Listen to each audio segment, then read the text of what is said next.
para sua casa e leva ele com alegria. Quando Jesus entra na casa do Zaqueu, Jesus não disse que ele era ladrão, Jesus não apontou o dedo para ele, Jesus não falou que ele fazia coisa errada. Jesus só entrou na casa dele. Só leva Jesus para a tua casa, você não tem que fazer nada. Você não é o Salvador. O Salvador chama-se Jesus Cristo. Aleluia. Quem morreu pela humanidade é Jesus. Você só tem que fazer uma coisa: levar Jesus para a tua casa. Aleluia. Hoje somos poucos, mas se você decidir levar Jesus para casa, daqui a pouco a tua casa toda está aqui. Vai todo mundo virar rato de igreja. E como se converte é assim, vira rato de igreja. Não quer mais sair da igreja não, né? Então convida Jesus para sua casa. E Jesus entrou só na casa do cara. Aí ele entregou os pontos. Ele disse: olha, eu tenho defraudado, eu vou confessar. Se eu tenho roubado, não é a palavra roubado, mas ele mostra que ele não era justo. Parte do imposto que ele recolhia, ele colocava na poupança dele. E ele disse: olha, se eu tiver feito mal, vou restituir 4 vezes mais. Por que ele diz 4 vezes? Porque na lei de Moisés dizia que se você roubasse o boi de um vizinho, para você cumprir a lei, você tinha que devolver 4. 4 Então era a lei de Moisés. Se você furtasse alguma coisa da casa do seu amigo e você quisesse cumprir a lei, se fosse certo, você tinha que dar 4. Então ele disse: olha, se eu tenho defraudado alguém, eu vou restituir 4 vezes mais. Aí Jesus, por que eu estou entrando nesse texto aqui? Não tem nada a ver com o que eu vou ler. Jesus entra na casa do Zaqueu e disse assim: ó, hoje entrou salvação nesta casa. Eu quero profetizar isso para a tua família. Que haja nessa noite salvação para a tua família. Porque Jesus diz assim: ó, porque este é filho de Abraão. Porque Zaqueu começa a querer obedecer a lei. E aí Jesus se encerra dizendo assim: porque o Filho do Homem veio buscar e salvar o que se havia perdido. Então Jesus não veio para quem é bonzinho. Se você tem um amigo lá na escola e ele se acha bonzinho, Jesus não veio para ele não. Ele se acha muito capaz. Jesus disse: porque o Filho do Homem veio buscar e salvar o que se havia perdido. Então, na passagem por Jericó, Jesus salva um extremo da sociedade, alguém que tem recurso, alguém que tem dinheiro, alguém que tem posse, alguém que é rico. Aí Jesus vai andando mais um pouco e ele dá de cara com alguém gritando. Eu estou entrando nesse texto para dizer: olha, não vacile, não deixa passar batido. Porque quando Jesus está passando por Jericó, já entrou na casa do Zaqueu e está continuando, ele começa a escutar um homem gritar: Jesus, filho de Davi, tem compaixão de mim. E a multidão dizendo: fica quieto, cego. Cala a boca, cego. Fica na tua, cego. E cada vez ele gritava mais. Ele não deu ouvidos à voz da multidão. Existe uma multidão na sua escola, no seu trabalho, que está tentando impedir você de clamar a Deus, de você buscar a Deus. Haverá sempre uma multidão procurando nos afastar de Deus. A multidão ali foi automática. Quando ele gritou por Jesus, a multidão disse: fica quieto, cala a boca. É a mesma coisa nos nossos dias, quando você diz: olha, eu sou crente, eu vou adorar a Deus. Os amiguinhos vão dizer: ih, você está nessa? Esse negócio de ser crente é quadrado, você vai entrar nessa. Haverá sempre uma multidão jogando ao contrário, querendo abafar o teu clamor, querendo abafar o teu grito por Jesus. Mas Jesus ia andando com os discípulos. Eu posso ver a cena agora. Jesus entrando no Jericó, aquele homem gritando, e alguém dizendo: olha. Aí Jesus para e diz: vocês estão ouvindo? Tem um cego clamando por mim. Jesus sempre ouvirá o nosso grito de socorro. Aleluia. O Tomé não ouviu, Pedro não ouviu, Bartolomeu não ouviu, os discípulos estavam mais próximos, não ouviram o clamor daquele cego. Mas Jesus ouviu o clamor do cego. Por quê?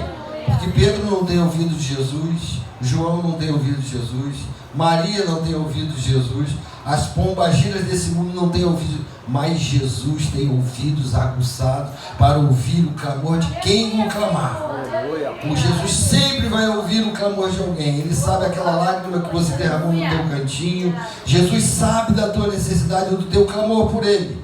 Tem um cego clamando por mim, trazei. E quando disseram para o cego: olha, ele está te chamando, vamos lá. o Bartimeu não vacilou. Ele passou por Jericó e Bartimeu não vacilou. Não vacile. Quando houver uma mensagem, tenta raciocinar junto, tenta pensar junto, tenta assimilar o máximo, porque Bartimeu não vacilou, nem Zaqueu vacilou. Jesus passa por Jericó e alcança os dois extremos da sociedade, o rico e o miserável, o rico e o mendigo que estava à beira do caminho. Jesus está preocupado com todos os extremos da sociedade. Teve uma época no meu ministério que um dia eu estava orando pelo mendigo, quando eu coloquei a mão na cabeça dele, era tanta sujeira que minha mão saiu uma gordura, saiu um troço gordurento, de tanta sujeira que o cara tinha. Acho que ele não tomava banho há uns 3 anos. Eu olhei para minha mão assim, falei, Jesus. E daqui a pouco saí daquele trabalho e me levaram para orar pelo prefeito da cidade. Na época era o Zito. Eu coloquei a mão na cabeça do Zito. A mesma mão que caiu na cabeça do mendigo, cheio de pereba, daqui a pouco estava na cabeça do Zito orando. Aí Deus estava falando, olha, foi assim comigo lá em Jericó. Eu alcancei o rico, o famoso, e alcancei o mendigo, o miserável. Então Jesus quer nos levar para todos os segmentos. Esteja preparado para ir para todos os segmentos no seu ministério. Amém? Amém. Esteja preparado para falar para quem está precisando, na mendicância. Esteja preparado para falar para os grandes dessa terra. Quantos prefeitos, quantas pessoas importantes eu já fui levado para orar, para pregar. E então, seja assim, em nome de Jesus. Mas vamos no texto que eu escolhi para essa noite. Eu não estava programado para pregar não, mas a gente chega aqui, o Saulo agarra logo a gente. Mas vamos ver aqui algumas coisas que a gente pode tirar desse texto. Uzias, ele começa a reinar cedo. Ele começa a reinar com 16 anos. Com quantos anos Uzias começa a reinar, moçada? 16. Ele reina 52 anos. Olha, ele começa cedo. Às vezes você diz, mas eu sou novinho, eu não tenho nada. Olha, Uzias começou com 16 anos. Eu comecei com 18 anos, novinho. E não deixei passar a bola não. Na minha época não tinha essa facilidade que você tem hoje de abrir o celular e ter tudo mastigado. Você quer saber de um texto, você vai lá, tem uma série de mensagens sobre aquilo que você está interessado em saber. Você tem dúvida de uma palavra bíblica, você coloca no Google hoje, está tudo mastigado. Na minha época não era assim não, tinha que queimar a pestana, tinha que procurar no dicionário, tinha que ir no dicionário bíblico, tinha que fazer referência de um versículo para outro. Comecei cedo também. Uzias começou com 16 anos. Jesus está preocupado se você tem 16 anos, 18, 20, se você tem, já está na terceira idade, tá vendo, dona né? Deus está sabendo que ele está querendo, está começando agora, já está virando o cabo da boa esperança, está lá no final da linha. Diz quem está lá no final que darão frutos, e a sua força será renovada como a da palmeira. Na velhice darão frutos. Então não tem essa não. Eu era professor da terceira idade da prefeitura e as coroas que faziam aula comigo botavam essa moçada toda no chinelo. Você vê que tem um grupo de idosas que estão muito ativas, que fazem coisas que jovem hoje em dia está lá na frente do computador, do celular, barrigudo, engordando, não quer saber de nada, só quer saber de computador, não faz uma atividade física, aí cresce obeso, aí não consegue namorar e fica deprimido, né? Então você tem que fazer atividade, tem que correr atrás de uma bola de vez em quando, correr atrás de uma pipa, fazer uma atividade, não pode ficar o tempo todo atrás de um computador, deixando o tempo passar, deixando a vida passar. Ele começou cedo, eu nem entrei no texto, mas já falei tanta coisa. Começou com 16 anos, mas com 16 anos, olha quanta coisa ele faz boa. Você, adolescente, você pode fazer muitas coisas boas. Você pode usar a sua juventude, a sua adolescência para a glória de Deus. Você pode ser um instrumento com 16 anos para a glória de Deus. Não espera, vou ser bênção quando eu crescer. Não, você pode ser bênção agora. Os adolescentes é a igreja do amanhã. Nada disso, é a igreja do agora. Aleluia! Jovens, vós sois fortes, e a palavra de Deus permanece em vós, e já tendes vencido o maligno. Não é lá na frente, não, é agora. Deus conta com você agora. Estratégia. Tenha estratégia para trazer para o teu pastor. Comece a pensar em algumas estratégias de lidar, de convidar outro. Hoje em dia, para você alcançar alguém é muito fácil. Antigamente você tinha que mandar uma carta, hoje tinha que ir na casa da pessoa, mandar um telegrama. Hoje em dia não, você convida a pessoa na hora, ao vivo. E você tem os meios de comunicação para convidar. Só não faz se você não quiser, se for preguiçoso. Mas você pode fazer a tua parte, de convidar um amiguinho, ir na casa dele, perturbar ele, trazer ele para cá. Daqui a pouco ele está crente igual a você. Você pode ser bênção aos 16 anos, tá bom? Aleluia. Não estou pregando para os adolescentes não, mas vai junto aí na mensagem. Verso 2. Vamos lá, vamos começar, deixa eu ler do início. Todo o povo de Judá tomou Uzias, que era de 16 anos, e o constituiu rei em lugar de Amazias, seu pai. Ele edificou a Elate. Primeira coisa que ele faz, ele edifica uma cidade, Elate, e a restituiu a Judá, depois que o rei descansou com seus pais. Quando você lê esse termo, descansou com seus pais, é que o cara bateu a bota, é que ele morreu, tá? Então depois que o pai dele morre, ele começa edificando uma cidade. Primeiro ensinamento que a gente tira aqui, ele herda o trono de seu pai, ele é herdeiro. O que eu posso tirar como ensinamento? Eu sou herdeiro de um reino celestial. Eu e você temos uma herança. Nós somos herdeiros da Canaã celestial. Você não é um zero à esquerda, um Zé Ninguém. As pessoas olham para você e acham que você é um Zé Ninguém. Você é herdeiro de uma mansão celestial. Jesus disse, na casa de meu pai há muitas moradas, e assim, se não fosse assim, eu não vou teria dito, pois vou preparar-vos lugar.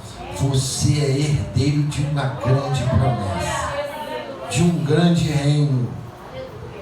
Então ele herda o trono, ele edifica uma cidade. Vai anotando aí quantas coisas boas ele faz. Ele começa cedo, 16 anos, reina 52 anos, uma vida inteira reinando. O nome da sua mãe, a Bíblia diz que o nome da mãe dele era Jecolias de Jerusalém. Verso 4, acompanha aí na sua Bíblia. Está passando aqui a letra atrás? Tá? Vê o que diz aí. E ele fez o que era reto. Vamos repetir de novo. Ele fez o que era reto. Então vamos parar aqui. Reto, perante o Senhor. Se você tem a opção de fazer o errado e fazer o que é reto, você vai decidir o quê? Fazer o que é reto. Fazer o que é certo. Ele edifica, ele reina 52 anos, e a primeira coisa que ele começa bem é porque ele procura fazer o que é certo. Vai ter oportunidades para a vida de vocês, de adolescentes, quando vocês estão sendo criados na igreja, mas vai chegar um momento que vai ser uma encruzilhada, e você vai olhar, para onde que eu vou? Para cá é o mundo, para cá eu continuo servindo a Deus, e para cá eu vou para o desvio. Ele começou a fazer o que é reto. Vai ter momento que você não vai ser o pastor, não vai ser seu pai, não vai ser sua mãe. Quem vai decidir é você. Fazer o que é reto perante Deus. Amém? Amém. Ele fez o que era reto. Segundo tudo que fizera seu pai, Amazias. Aí vamos lá. Diz o texto que ele fez o que era reto, segundo o que o seu pai fez. Vamos voltar lá no capítulo 25. Aí vai dizer o que o pai dele fez. Ele faz reto segundo o que o pai dele fez. Agora vamos lá no 25, verso 2. Capítulo 25, verso 2. Diz que o pai dele, Amazias, fez o que era reto perante o Senhor. Aí tem uma vírgula. Porém, não com inteireza de coração. Olha que ensinamento a gente tira daqui. O menino faz o que o pai fez. O menino está vendo o que você está fazendo. O Joseph está vendo tudo que você faz. E você está sendo um exemplo para ele, você e a mãe. Ele vai crescer como uma fita virgem. Tudo que você coloca numa criança fica. Criança guarda tudo que você fala. Não fale segredos perto de criança, porque na hora ela entrega, né? Na hora da conferência que tiver, mas papai, você não falou aquilo? Aí deixa você com a cara, ó. uma fita virgem. Tudo que o pai e a mãe faz, a criança está assimilando. Não só a criança, mas o adolescente também está vendo tudo. Está assimilando. Cadê a dançarina que não está aqui no culto? Está na salinha? Ah, tá. Então, o pai dele fez o que era reto. Porém, aí tem essa vírgula no porém. Não com inteireza de coração. Você pode estar aqui dentro desse culto, ouvindo a mensagem, mas o teu coração pode estar 50% aqui e 50% pensando no macarrão que vai comer lá depois. Está tendo até visão da salsicha do cachorro quente na tua frente, rebolando. Você está 50% aqui, mas 50% está pensando no cheque de amanhã ou no que tu vai fazer amanhã. O pai dele fez o que era reto, porém não com inteireza. Inteireza você entende por quê? Fazer tudo direito. Ele fazia só pela metade. E para Deus não vale fazer pela metade. Não vale você dar metade do teu tempo para Deus, metade da tua juventude para Deus. Ter um quarto que você tem lá as coisas que você coloca, né? Já, na casa, toda casa tem isso, o quarto da bagunça. Tua casa tem, Cristiano? Você leva a visita até um certo ponto. No quarto da bagunça tu não leva, porque se tu abrir a porta cai tudo, cai o mundo na cabeça da pessoa, né? Tem um quarto da bagunça na sua casa? Então, só você sabe o que tem ali. Na nossa vida espiritual é assim também. Às vezes a gente deixa um quartinho da bagunça e Deus não tem a chave de lá não. Se Ele abrir a porta de lá, Ele tem todo o poder, mas Ele não vai abrir a porta, porque é o quarto da bagunça e você está guardando coisas lá velhas, coisas que não prestam, né? Aí Deus diz, olha, eu quero entrar em tudo, eu quero inteireza de coração. O Amazias fazia a metade. Aí o menino fez conforme o pai. Vamos voltar para o menino lá, 26. Olha quanta coisa boa o menino vai fazer, ó. Ai, esse óculos, vamos lá. Eu rabisco tanta Bíblia que eu não sei nem o que está escrito aqui. Ele fez o que era reto perante o Senhor, segundo o que fizera seu pai Amazias. Propôs-se buscar a Deus nos dias de Zacarias. Vamos repetir juntos, nós todos. Propôs-se buscar a Deus. Todo mundo junto. Propôs-se buscar a Deus. Mais uma vez. Propôs-se buscar a Deus. Eu quero elogiar cada um de vocês que está numa quarta-feira, né? Uma quarta-feira depois de um dia quente. E você decidiu estar aqui, se propondo a buscar a Deus. Já louvou, já cantou, já pulou, agora está ouvindo a palavra. Glória a Deus pela sua vida. Ele fez o que era reto e ele começa a propor no coração buscar a Deus. Então faça a mesma coisa, coloque sempre Deus em primeiro lugar, dê prioridade a Deus. A Bíblia diz assim, ó, buscai primeiramente o reino de Deus e as demais coisas serão acrescentadas. Quando você dá prioridade para Deus, as demais coisas que você precisa, elas são acrescentadas. Quer ver uma coisa? Um dia desse eu estava com essa motinha que eu estou aí fora, e essa motinha estava me deixando de cabelo em pé. De tanta hora ela dava um defeito. Toda hora dava um defeito.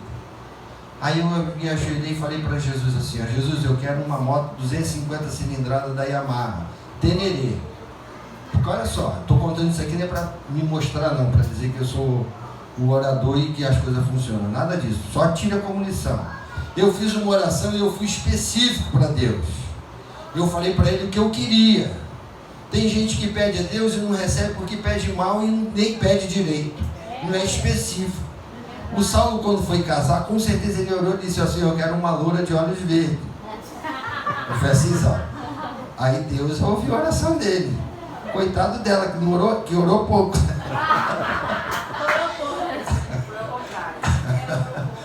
Então é o seguinte, seja específico.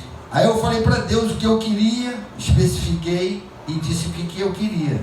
Eu quero uma moto assim, assim, assim, e disse, só não disse a cor, só falei porque eu queria. Aí um amigo, acabei de orar, um amigo me ligou e falou, ó, estou consertando a tua moto aqui, mas tem uma moto aqui que o rapaz casou, ele tem 2 filhas e agora a esposa dele está grávida e é de gêmeos. E a moto está lá na garagem dele há muitos anos, ele nem mexe na moto, a moto está novinha. Eu falei, qual é a moto? Uma Tenerê 250, da Yamaha. Eu falei, é mesmo, cara? Então vamos lá na casa dele? Ele falou, vamos. Aí me levou lá na casa do rapaz. O rapaz nunca me viu. Falou, você é o pastor da minha igreja. E você está querendo vender a moto. Você colocou lá na oficina para eu consertar algumas coisas. E ele está querendo comprar. Aí eu falei, poxa, eu quero colocar essa moto aqui, porque a minha moto estava me dando problema. Ele falou, não, eu não quero mais moto. Essa moto está lá na minha garagem há muito tempo. Eu não ando mais de moto, porque eu tenho 4 filhas pequenas. Eu quero vender. Aí eu falei, tá bom, como é que eu compro essa moto de você? Ele falou assim, do jeito que você quiser. Assim mesmo. Como é que eu te pago? Do jeito que você quiser. Sério? Vou te dar tanto hoje, tá bom? Tá bom. E o restante? Você paga como você puder. Tinha acabado de orar, irmãos. Seja específico. Seja específico para Deus. A moto já foi paga, tá? Isso já tem um tempinho, já tem um ano e pouco. Eu paguei a moto aos poucos, fui dando R$1.000 ele todo mês, R$1.000, e a moto foi paga. Mas quem é o dono de todas as coisas? Quem é que ouve? A irmãzinha pediu uma casa lá com móveis novos. E se não parar, ela vai ter que abrir uma casa Bahia para vender o imóvel lá da casa dela. Glória a Deus. Né? Vai virar uma casa Bahia, a casa dela, de tanto móvel que vai vir. Tem uma hora que você tem que orar. Jesus, chega, tá bom, não cabe mais móvel, senão eu vou ter que sair da casa para o móvel entrar. Né? Então seja específico. Ore com inteligência. Tem gente que faz oração de mendigo. Jesus, me dá R$1. Aí Jesus vai te dar R$1. Né? Que nem quando é neto, né? Fala assim, me dá R$1. Né? Então você seja específico. Ele fez o que era reto. Aqui não tem relógio, já está dando a hora. Depois eu posso até continuar essa mensagem outra vez. Ele propôs buscar a Deus. E o que diz no finalzinho do versículo que a gente está lendo, no verso 5? E Deus o fez prosperar. Olha para quem está do teu lado e diz assim, Deus vai fazer você prosperar. Mas recebe isso com autoridade, fala com autoridade. É isso. E o que é prosperar? É ser rico? Não. Tem rico que é próspero, mas não está nem aí para Deus, nem conhece Deus. Ser próspero é você ter o suficiente. Salomão disse para Deus assim, olha, não me dá nem muito, para que eu tendo muito me esqueça de ti, lá em Provérbios. Nem me dê pouco, para que eu venha blasfemar do teu nome, murmurar do teu nome. Me dá o suficiente. Meu irmão, peça a Deus suficiência. O povo de Israel viveu 40 anos no deserto. Todo dia Deus fazia chover o maná. O maná era um pão que descia. Deus fazia descer tipo um orvalho. E o judeu tinha que buscar, colher aquele orvalho, que era chamado maná. E quando ele colhia aquele maná, ele fazia o bolo, ele fazia vários pratos com aquele grão que descia do céu. Por 40 anos. Deus mandou a provisão por 40 anos para um povo que viveu 40 anos andando em volta. A viagem deles poderia ser feita em meses. Eles levaram 40 anos, sabe por quê? Por causa da desobediência, da murmuração. Eles murmuravam contra Deus, aí ficavam andando assim, ó. É que nem crente que fica assim, ó, não sai da mesmice. A vida toda você olha para a vida do cara, o cara está naquilo ali, ó. Não sai daquilo, porque vai ver na vida dele, ele murmura, ele não oferta, ele não tem prazer em ofertar, ele está andando assim, ó. E o povo andou por 40 anos no deserto, mas mesmo assim Deus cuidou daquele povo por 40 anos, mandava todo dia o maná. Aí eles só podiam colher uma porção do maná. Não adiantava você colher o maná, Cristiano, e guardar para o dia seguinte porque apodrecia e cheirava mal. Tinha que colher o maná para aquele dia. Você almoçou hoje? Você tomou café da manhã hoje? Você vai jantar agora? Está tendo a visão da salsicha andando na tua frente? Então, Deus tem cuidado de quantas pessoas existem no mundo? 8 bilhões de pessoas. Todo dia Deus manda na colheita, né? Olha a fidelidade desse Deus. Há quantos anos isso acontece? A terra produz, chove, cresce, a lavoura. Tem lugares que as pessoas passam fome por causa do próprio homem que é ambicioso. Você vê na África as pessoas morrendo de fome porque o homem é ambicioso. O homem gasta bilhões e bilhões de dólares em armamento e as crianças morrendo de fome. Você já viu a foto de uma criança magrinha na África morrendo de fome? É horrível. Mas por causa do homem, não é por causa de Deus. Deus manda a suficiência, como Ele cuidou do povo de Israel por 40 anos no deserto. Deus quer cuidar de cada um de nós. A provisão é diária. Não adianta você ficar querendo juntar para amanhã, não, é para agora. O que Deus vai mandar para você é para você passar o dia. Viva assim, dependendo do cada dia de Deus. Amém, Salmo? Cada dia Deus vai mandar o que você precisa, vai ser diário. Não fica fazendo projeção lá no futuro, você não. É provisão diária, fidelidade de Deus diária. Teve um momento em que o povo blasfemou contra Deus, disseram para Deus: olha, nós estamos fartos desse pão, nós estamos enjoados desse pão. Aquele pão representava Jesus Cristo. Jesus Cristo nasceu numa cidade chamada Belém. Belém quer dizer casa do pão. E em João capítulo 6 diz: eu sou o pão vivo que desceu do céu. Nasceu em Belém, na casa do pão, na padaria de Deus. Jesus nasce para dar vida ao homem. Ele disse: aquele que comer da minha carne, beber do meu sangue, como a gente faz na Santa Ceia, permanece em mim e eu nele, e eu ressuscitarei no último dia. Então a suficiência de Deus é para todos os dias. Ele vai cuidar de você, adolescente, já na terceira idade. Ele vai cuidar de cada um de nós todos os dias. A fidelidade dele não acaba nunca. A misericórdia dele é para sempre. Então Deus o fez prosperar. E eu quero encerrar, porque eu não gosto de passar do horário. Eu quero profetizar que Deus vai fazer você prosperar também. E você prosperando, você vai abençoar outras pessoas. Você prosperando, você vai abençoar sua família.